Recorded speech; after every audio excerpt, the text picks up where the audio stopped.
कश्मीरी पंडित समाज एक ऐसा समाज जिसे 30 साल से भी ज़्यादा हो चुके हैं कश्मीर घाटी को छोड़े हुए, और कहीं ना कहीं हमने आपको लाइव तस्वीरें दिखाई किस तरीके से जम्मू में भी अपनी आवाज़ को रख रहे हैं, जस्टिस की मांग कर रहे हैं। लेकिन अगर हकीकत बात करें, ज़मीनी स्तर की बात करें कि जहां पर जख्ती में इतनी मेजॉरिटी ऑफ 4000 से भी ज़्यादा फैमिलीज़ रहती है, वहां की दशा क्या है? क्या कश्मीरी पंडित चाहता है? क्या आज उसका कल्चर सेव है? क्या तमाम वो सुविधाएं उन्हें दी जा रही है? क्योंकि हालांकि हर बार जो भी सरकार आती है यही कहती है कि आपको जो है जनाब आपके घर वापस भेज दिया जाएगा, उसी सेल्फ रिस्पेक्ट के साथ, वही आपका आशियाना जो आपका घर था, उसी जो मंजर जैसे आप एक अपनी ज़िंदगी जीते थे उन्हीं के साथ। लेकिन ज़मीनी स्तर पर हालात क्या है? क्या इन्हें लगता है ये घाटी वापस जा पाएंगे? क्या कुछ इनका कहना है? तो आज यहाँ के लोगों से बातचीत करने की कोशिश करेंगे। मैम, सबसे पहले जख्ती में आप रहते हैं, कश्मीरी पंडित को 30 से भी अधिक साल हो चुके हैं कश्मीर छोड़े हुए या निकाले हुए, तो कैसी ज़िंदगी आज कश्मीरी पंडित जी रहे हैं? पहले मैं अपना नाम बताती हूँ। मैं अंजलि कार्तिकू AMI से लेडीज़ विंग की इंचार्ज बोल रही हूँ। सबसे पहले हमारे जब से हम यहाँ आए हुए हैं, जम्मू श्रीनगर से निकले हुए हैं, हमारी हालत ख़राब ही है। एक रिलीफ के पीछे हमारा कोई गुजारा नहीं होता। हम 31 साल से इस जगती में रह रहे हैं। पहले कैंपों में रह रहे थे, तो कैंपों से हमको यहाँ भेज दिया गया, लेकिन हमारा कोई मसला हल नहीं हो रहा। हमारे लिए गवर्नमेंट कोई वो नहीं बना रही, खाली रिलीफ से कुछ नहीं होता या राशन देने से कोई नहीं। जो भी हमारे मसले हैं वो हल नहीं हो रहे। जैसे कि हमारे बच्चों के साथ, बच्चे जो है हमारे, उनको अच्छी एजुकेशन भी नहीं मिल पा रही है क्योंकि हमारी गरीबी की वजह से। 31 साल से हमारे लिए ऐसा कुछ नहीं हुआ कि हम भी अपने आप को थोड़ा प्रूव कर सके। ठीक है, तो ऐसे हमारे लिए तो बहुत बुरा है। हमारे वहाँ से उठा के टेंटों में बिठाया, टेंटों से उठा के इधर हमारे 1 रूम सेट दे दिए, जिसमें हमारा गुजारा नहीं होता। कल हमारे बच्चे बड़े हो रहे हैं, हमें उसके लिए भी दिक्कत है। हम 4 साल से यहाँ 10 साल से हम बोरवेल के लिए लड़ रहे हैं, वो हमारा नहीं हो पा रहा है। हमारा पानी इतना गंदा है कि हमारी यहाँ जितनी भी डेथ्स हो रही है, वजह है कि पानी की वजह से लिवर, किडनी सब कुछ इफ़ेक्ट हो रहा है। और हम इतनी देर से लड़ रहे हैं कि हमें बोरवेल चाहे, वो अभी तक हमारे नहीं हो रहे, जिसलिए हमें बहुत दिक्कत है। साथ में ट्रांसपोर्ट की भी बड़ी मुश्किल है। बच्चे हमारे ट्यूशन, बच्चों को स्कूल जाना, मेटाडोरें देखो क्या होती है, मेटाडोर में छत पे चढ़ के बच्चों को जाना पड़ता है। ये भी बड़ी दिक्कत है हमारे यहाँ पर। और भी लोग हैं, उनसे भी बातचीत करने की कोशिश करेंगे। क्या लगता है कश्मीरी की जो एक आइडेंटिटी थी, कश्मीरी पंडित जहाँ पे कहा जाता था कि हर एक ओहदे पे एक पढ़ा लिखा तबका था, एक नॉलेजेबल तबका था, आज क्या लगता है कि वैसी ही स्थिति है? क्या कुछ बदला है? सबसे पहले नमस्कार, मेरा नाम मीला मिस्री है। मैं AMCCC से महिला विंग की सेक्रेटरी हूँ। हम यही चाहते हैं कि हम जब से इधर आए हैं, हर प्रॉब्लम हमें फेस करनी पड़ रही है। ना तो हमें इधर गाड़ियों का है, पानी हम गंदा पी रहे हैं, हॉस्पिटल है, हॉस्पिटल में कोई स्टाफ नहीं है, हमें यहाँ से जम्मू तक जाना पड़ता है, स्ट्रगल करना पड़ता है। हम गवर्नमेंट से यही चाहते हैं कि इतने साल हो गए, हमें अपना इंसाफ मिलना चाहिए। हम इतना अपने हक के लिए बोल रहे हैं, हम कोई किसी से झगड़ा नहीं कर रहे हैं, कोई कुछ नहीं है, सिर्फ हमें अपना हक चाहिए। कश्मीरियों का इतना दर्द है, क्यों कश्मीरियों का दर्द क्यों नहीं सुनते हैं? गवर्नमेंट को सुनना चाहिए, उनको हक हर मिलना चाहिए। अगर हम अपने देश में इस हाल में रह रहे हैं, कोई हमें पूछता नहीं है, कोई हमें आके इतना तक नहीं बताता कि हम किस हाल में हैं।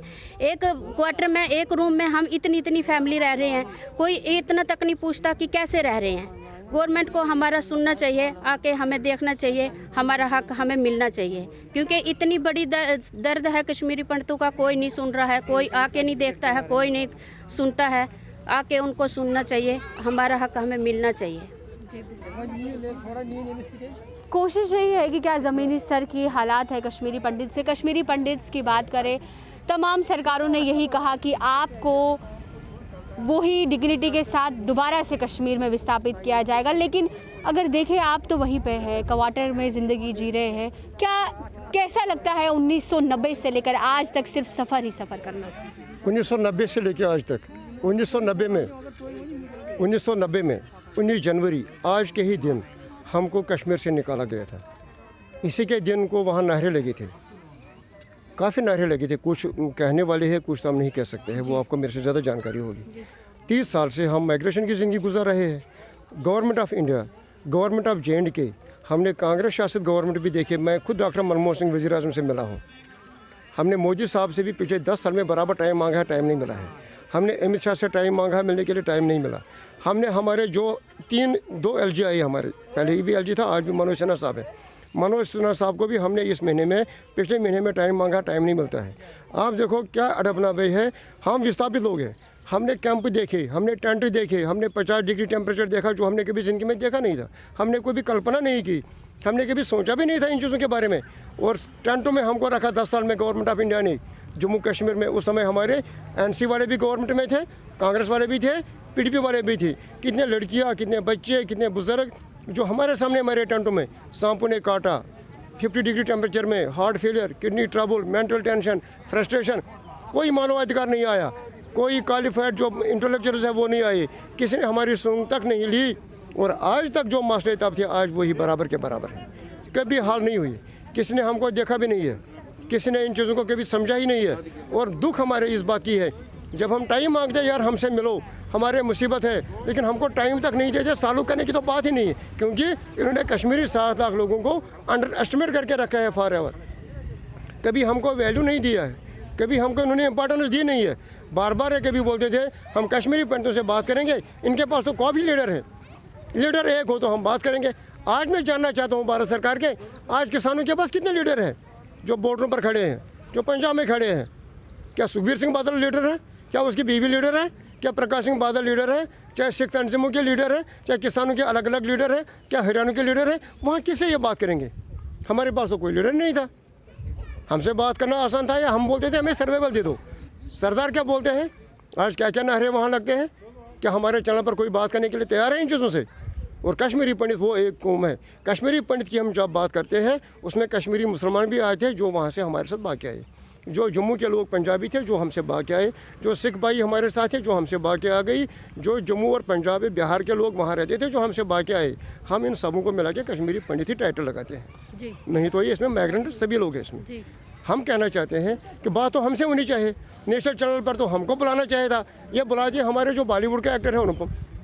ठीक है, हमारा कश्मीरी पंडित है, उसका भी एक ही मकान था जलाया गया, लेकिन उसी का तो नहीं जलाया गया था, सारे कौम के मकान जलाए गए थे, सबों का क्यों नहीं दिखाया? हम तो रहते, हमारी ज़मीन थी वहाँ पर, हमारे बाग थे सेब के, शोपियान में सबसे ज़्यादा सेब थे, सोपोर में सेब बाग थे, बाकी डिस्ट्रिक्टों में ज़मीन थी, मकान जलाए गए, उनकी बात है कभी नहीं करते हैं। हम भी तो किसान थे ना, हम भी घर में आलू बनाते थे, दाल बनाते थे, मक्की बनाते थे। हमारी बात हमारे कश्मीरी माइग्रेंट किसानों की बात क्यों नहीं की कभी? एग्रीकल्चर तो हम भी चलाते थे। हमने 20 साल में 30 साल में कभी नहीं देखा ज़मीन हमारी कहाँ गई, वो दरबदर वहाँ है, एंक्रोचमेंट ऑन टॉप है। हमसे बात क्यों नहीं करते ये लोग? इनको क्या दिक्कत होती है? जब तक कश्मीरी पंडित वापस नहीं जाएगा ना, कश्मीर में सेटल नहीं होगा, तब तक जम्मू कश्मीर का मसला कभी हल ही नहीं होगा।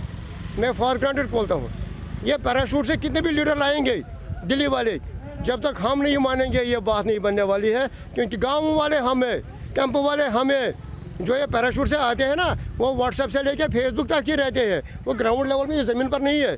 जगती में हम ही रहते हैं, कैंपों में हम ही रहते हैं, बात हम ही करेंगे, वापस हम ही जाएंगे, कश्मीर में झंडा हम ही खड़ा करेंगे। अभी हाल ही में DDC चुनाव हुआ, DDC चुनाव का क्या फ़र्क, कुछ असर मिला आपको? क्योंकि DDC चुनाव में जिस तरीके से हमने जो हकीकत देखी ज़मीनी स्तर पे कि लोगों को तो ये भी नहीं पता कि कौन सा कैंडिडेट कहाँ से उठा हुआ है। एक मिनट ऐसे रखो, एक मिनट। उसके लिए क्या कहना चाहेंगे? वो बैनर हमारा लगा है, अगर आप इसको एक क्लिप उठाओगे जी। हमने लिखा, राजकुमार जी एक मिनट, वोट मेरा पावर भी मेरा, नहीं चलेगा तेरा तेरा, अब की बार मेरा मेरा। ये हमने DDC इलेक्शन पर ही बनाया था जी। ये वोट हमसे लेते थे पिछले 70 सालों में। 47 से जब देश आज़ाद हो गया, जब जम्मू कश्मीर भारत का अंग बन गया, वोट हमसे लेते थे, बनाते दूसरों को। हमारे समाज में कौन बनाया आज तक? बता मुझे किसको बनाया? हमारे सीटें कहीं नहीं है, हमारा वोट कहीं नहीं है। अब जो DDC इलेक्शन आ गया, कितने कश्मीरी पंडित जीत के आ गया, कितने को मैंडेट दिया, और भारत सरकार के 25 मंत्री रहे 2 महीने कश्मीर में। आपको मेरे से ज़्यादा जानकारी होती है। हमारे पास एक भी बंदा नहीं आया वोट मांगने के लिए। बता मुझे, शाहनवाज आया इधर? शाहनवाज हुसैन से मैं 3 बार मिला हूँ, मेरे से बात की उसने। कितने बार शाहनवाज आया? ऑल इंडिया भाजपा का नड्डा साहब कितने बार आ गया? जम्मू कश्मीर का प्रभारी कितने बार आया बीजेपी का? बीजेपी के 2 MLC दिए, उन्होंने एक काम किया होगा मुझे बताओ, उनसे पूछो, मेरे साथ लाइव करो किसी चैनल पर। दोनों बीजेपी के MLC आएगा, मैं भी आऊँगा, जम्मू कश्मीर का प्रभारी भी आएगा, ऑल इंडिया बीजेपी का प्रेसिडेंट आएगा, मैं भी आऊँगा। कांग्रेस वाले कितने बार आ गए हमारे पास, क्योंकि इन्होंने हमारे साथ कभी काम नहीं किया, इन्होंने हमसे अन्याय किया है, इन्होंने हमसे दोगलापन किया है, इन्होंने हमसे विश्वासघात किया है, इसलिए ये मुंह देने वाले नहीं थे। ये किस मुंह से आए? और हमने बैकआउट कॉल दी थी, हमने बोला अब की बार कश्मीरी पर DDC में वोट ही नहीं करेगा, तो नहीं किया लोगों ने। 1,03,000 वोट हमारे थे, 1100 या 1200 टोटल पाल हो गए। अब लोगों ने इनकी बात मानी है, हमारी बात मानी। अगर मैं गलत बोलता हूँ, इनको पूछो कितने वोट पड़े। 8 फेज़ों में कश्मीरी विस्थापितों ने कितने वोट डाले, वो डाले सब कैंडिडेटों को अलग अलग। उसमें भाजपा को कितने आ गया, बाकियों को कितने आ गया, वो मुझे नहीं पता है।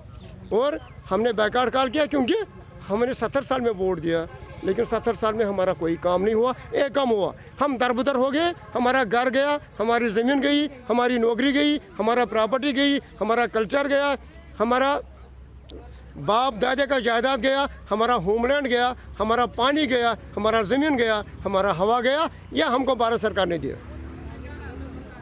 इसलिए हमने बोला वोट हमें नहीं देना है। जब तक हमें वोट के बदले पावर नहीं मिलेगा, तब तक हम आने वाले दिनों में भी वोट नहीं करेंगे।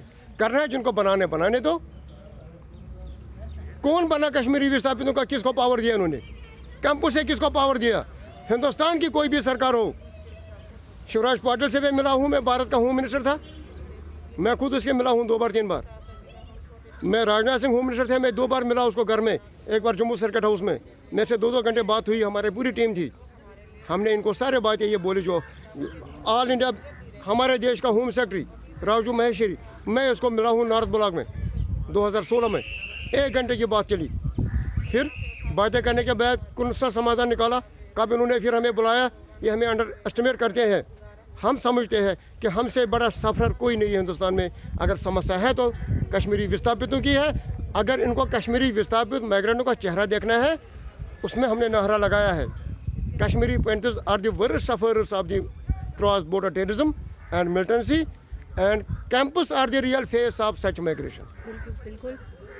तो वो जो इनने कही है कि ज़मीनी स्तर पर जो कश्मीरी पंडित इस समय एक फ्लैट में रह रहा है, उससे हकीकत पता है कि किस तरीके से अपना पूरा एक आशियाना छोड़कर, अपनी ज़मीन छोड़कर, तमाम वो सुख सुविधाएं छोड़कर आज भी एक ऐसी ज़िंदगी जी रहा है। और जहां पर कश्मीरी पंडित को माइग्रेंट कहा जाता है। माइग्रेंट वो होता है जो अपनी मर्ज़ी से आया हुआ है, और कश्मीरी पंडित अपनी मर्ज़ी से नहीं आया हुआ, आज भी वही एक दरफदर की ज़िंदगी जी रहा है। क्योंकि एक जगह से दूसरी जगह, जिस तरीके से इन्हें बताया कि टेंट से लेकर एक रूम, एक कमरे में पूरी फैमिली, और आज भी कहीं ना कहीं वो भी सुविधाएं नहीं दी गई हैं। और तमाम सरकारों ने सिर्फ़ और सिर्फ कश्मीरी पंडित से यही कहा कि जनाब आपको जो है आपके आशियाना में दोबारा बसाया जाएगा। लेकिन कश्मीरी पंडित आज भी वहीं पे है, अपनी मांगों को लेकर है कि हमें अपनी जड़ों से कब मिलाया जाएगा। तो एक खास बातचीत थी और हमने दिखाया कि क्या कुछ बातें थी इनकी। तो ऐसे ही तमाम न्यू अपडेट्स के लिए जुड़े रहिए द न्यूज़ नाउ के साथ। धन्यवाद।